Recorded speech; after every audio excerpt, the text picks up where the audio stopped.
Introduction. Not good enough. On a Saturday in May of 2005, a 52-year-old man collapsed, having had a cardiac arrest during a fun run. I noticed the commotion as I was driving past on my way to work and stopped. Several other runners, including a general practitioner, had already stopped to help, and the ambulance service was in attendance. I'm pleased to report that with everyone's input, the man was resuscitated, taken to hospital, and received stenting to the main artery down the front of his heart. The outcome was so good that it later made the front page of the local newspaper. When I arrived at work on Monday, I felt fairly pleased to have been a contributor to such a positive outcome.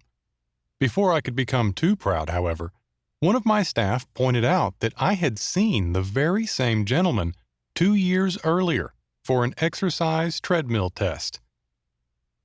The test had been normal, and I had reassured him that everything's okay. This revelation shocked me.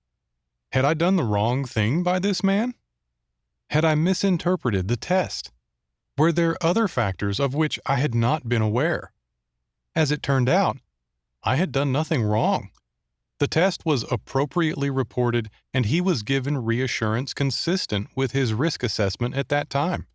In fact, I had suggested he start low-dose aspirin because of his history of mildly elevated blood pressure, for which he was on treatment. Not good enough. My original assessment in 2003 had limitations. This book is about how, with today's technology, we can do better, potentially much better. It's about improved dealing with risk through investigation and management. I do not wish, ever, to be in a situation again when I reassure a patient and then find that person has suffered a heart attack, let alone be involved in that person's resuscitation. That man's collapse was over 10 years ago, and technology has changed so that we can deal with these situations in a different way. According to the Heart Foundation, about 55,000 Australians suffer a heart attack each year. This equates to one heart attack every 10 minutes.